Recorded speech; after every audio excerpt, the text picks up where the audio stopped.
This is a video on some of my educational experiences. It's going to be a kind of a grab bag, but as it goes on, you'll see patterns, you'll see some coherence that evolved in it. Number one, I taught myself calculus, calculus of variations, group theory, beginning group theory, topology, beginning topology, analysis of real numbers, number theory, as an elementary school student with books that students of my mother's music service brought and left at the home or left there while they were taking their lesson. And I would, as a kid, paw through their books and read them fascinating because their college books were much more fascinating than my elementary school books. And so I found that middle school math and high school math was not necessary for me because I already taught myself more than that. And so, you know, that stayed with me, the fact that I could, on my own as a kid, out of curiosity, teach myself 20 years of math beyond what public schools, high schools, and middle schools provided. That stayed indelibly as an image in my brain that the power of self-motivation for education is enormously beyond what teachers achieve. Number two, I had 3 programming jobs in high school summer jobs. And America has this tradition of summer jobs for kids in high school age. So it's a wonderful tradition. And you get to see how totalitarian and dictatorial bosses and workplaces are. If you're lucky, you get into decent workplaces. But I did programming, and so I was protected by probably the lone ranger individual in the organization who was not as stupid as everybody else, because programming was new then, and so only advanced people were and open people were doing it. And so I did a expanding bridge stress integrals in a binomial series, multiplying them together to get final results, and program in Fortran I, and then a star mapper in APL, and then a crystal growing machine controller in Lisp 1.5. So I was not a professional programmer, but I was a motivated, experienced programmer when I went to MIT and found out that MIT had a horrible curriculum in computer science with absolute morons teaching it like John Donovan. And IBM had donated a lot of equipment to MIT, and their whole curriculum had been distorted in a data processing, non-computer science direction. It was horrible. And they charged a lot of tuition, and they had shitty teachers and crummy courses. So I asked where the smart people are on campus, because it certainly wasn't the faculty. And the Project Mac had an AI group in the basement on Technology Square, and these graduate students were the smartest people I could find on campus. And eagerly seeing how the mind worked, and then trying to get the computer to do parts of that. So that's where I spent 5 years in the evenings. So a lot better than any course, and a hell of a lot smarter than the faculty. Number two, I went to Wellesley because literature and philosophy were harder ways to use the mind than MIT's maths were for me. And I was interested in the hardest thinking possible. And literature and philosophy were much harder to do and required much more careful use of language than anything MIT's math required. And the people were more complete people at Wellesley. They had a broader interest, more humane, less overly male, less monkey and status oriented. MIT was so status and mathematic compared to Stanford. And you could tell it was an East Coast disease of British snobbery still 300 years later hanging around in American character, like Blesdo wrote in this book, The Culture of Professionals. So I went to Wellesley to fix all of that. Robert Pinsky, in modern poetry there, helped me. A Prettyman in Shakespeare studies helped me overcome. Lillian Hellman teaching drama. Ray Bradbury visiting, teaching science fiction. It was wonderful. Creative writing at Wellesley was a perfect cure for all the things missing and weak at MIT. Then I did, as a sophomore at MIT, I realized that everybody around me was smarter than I was, really. And how was what I wanted to know. Specifically, how were they smarter? And I had no idea, and I had no theory and no training. And so in an utterly dumb, amateur way, I went around and decided to list all the smartest people I could find around me at MIT, Harvard, and Wellesley and interview them about how they were smart and why they were smart and what they did that I didn't do. And I found a pattern emerging called Structural Cognition. I wrote a book on it, not for anybody else, but to a 250-page book to remind myself for the rest of my career what I had to do to change my thinking. And I used those tools throughout all of my work and life and career after that to great effect, to great powerful, immense effect, a magical effect almost. Then I did a job interview for practice teaching at Weston Schools. I don't know why. I thought I needed a teaching credential after I graduated, maybe. So I had to do practice teaching, and so I I went to Wellesley's education department and asked if they could arrange for me to do practice teaching at the best school system around. And the best schools were Weston Schools, where MIT Harvard faculty families lived and their kids went to school. They had the highest placement rates to Stanford and Harvard every year. And so, but nobody from Wellesley or MIT or Harvard had been allowed to practice teach there.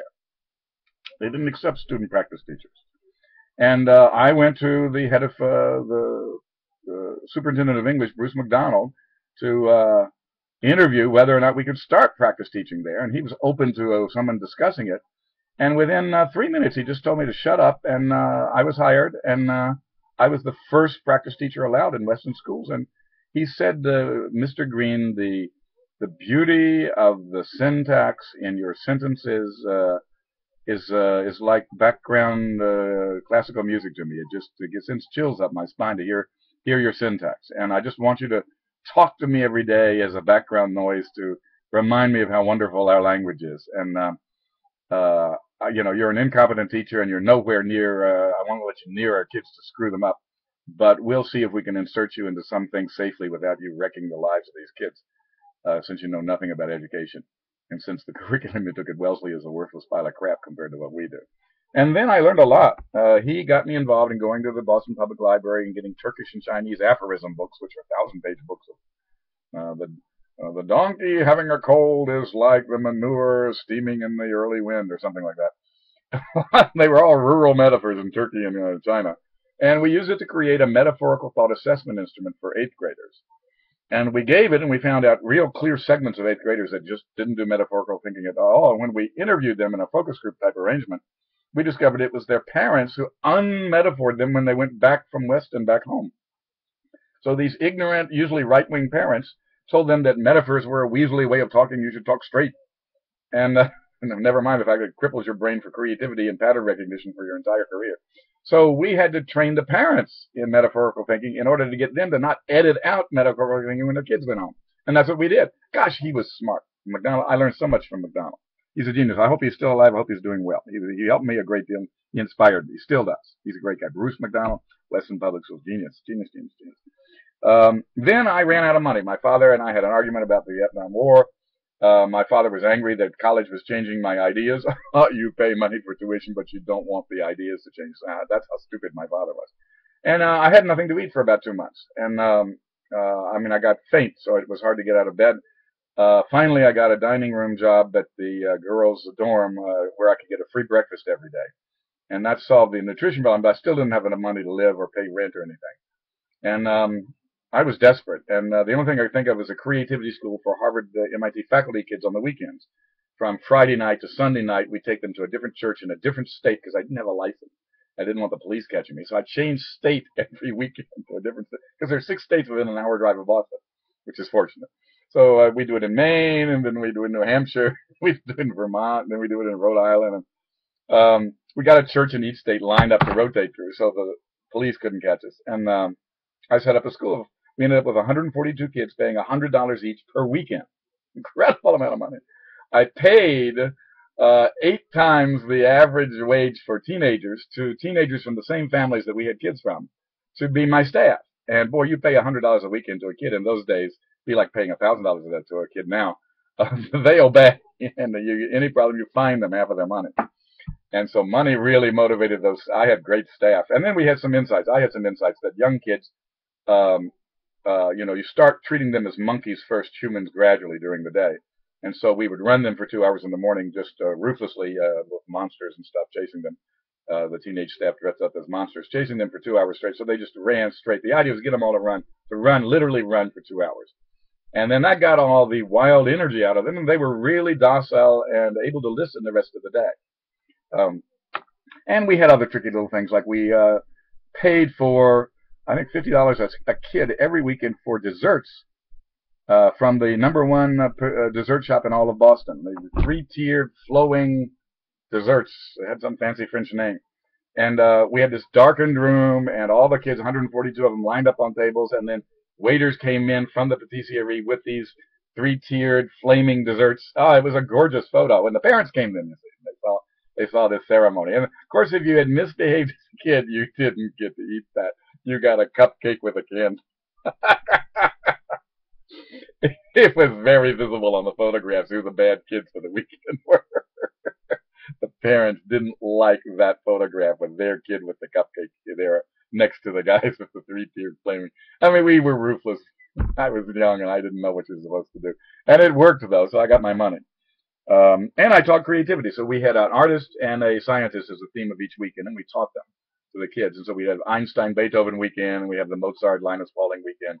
And whenever mothers had the trouble about coming for another week and paying for it, I would try to guilt them by saying, so you don't want Linus Pauling and Mozart, okay? And your kid doesn't need Beethoven and Einstein, is that right? You don't need Beethoven and Einstein. Your kid doesn't need Beethoven and Einstein, right? You don't need your kid to know Beethoven and Einstein stuff, right? It's too early for your kid to know Beethoven and Einstein. Kept repeating it until it guilted them into paying. It worked. I must have a sneakiness gene. Marketing and sneakiness are very closely related fields. I got into this religious order that was in the poorest 104 village and urban neighborhoods of the world, trying to do economic development, probably in as utterly stupid a way as is humanly thinkable. And in the last 50 years, nobody's improved. Even though we do have some knowledge that people ignore. But I wanted to social skill, because I knew MIT kids didn't have social skill. I knew I didn't have social skill. So I wanted to join this ecumenical religious order doing this development program around the world. And they had mass workshop events where you'd have 400 people together for 3 days for 12 hours a day in 40 or 50 or 60 parallel workshop groups, and they have partial products from each workshop that would combine to make an overall product. And they weren't working very well. They were pretty shitty. And I was a very intellectual person, and inventing 40 parallel procedures whose products combined was right down my alley, and I was good at it. I was the best person in the whole organization at it, apparently. And they started using me to fix the ones that weren't broken and to invent the new ones that had to perform well because big shots were coming. And so I did all of these procedures for years in a quiet backroom office without anybody knowing my name. I got really good at this stuff. And then I've used these kind of mass workshop events all my life as a tool to replace boring lectures and classes.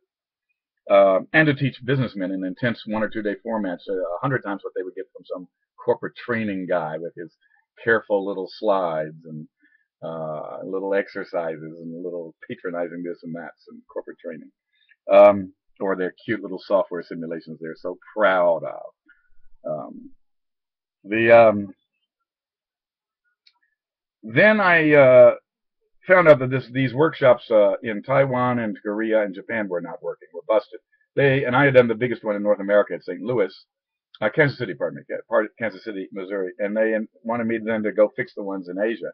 I was sent to the Japan office to fix the ones there. Right away, I'd never been outside the United States in my life before. Right away, I knew I'm in trouble because I don't understand anything about these foreign cultures at all. So I got a local committee of Japanese advisors from the local communist guy who was head of the Chamber of Commerce. He organized it for me, and they told me what to do, and it was an exact inverse of the American procedures. And that made sense to me because a lot of Japan was deductive and inductive, and America is deductive and all that stuff. So I trusted them, and boy, they were right. It worked wonderfully. So I was a hero just because I was young enough to actually listen to the Japanese, whereas the older American guys were arrogant and tried to impose their ideas on the Japanese. And I knew I didn't know anything, so I just listened. Listening to the customer sometimes really, really works well. It makes you look like a genius even though you don't have an idea in your head. But, translating the procedures and inverting them to make them work in East Asia taught me a lot about American and East Asian ways of thinking. Then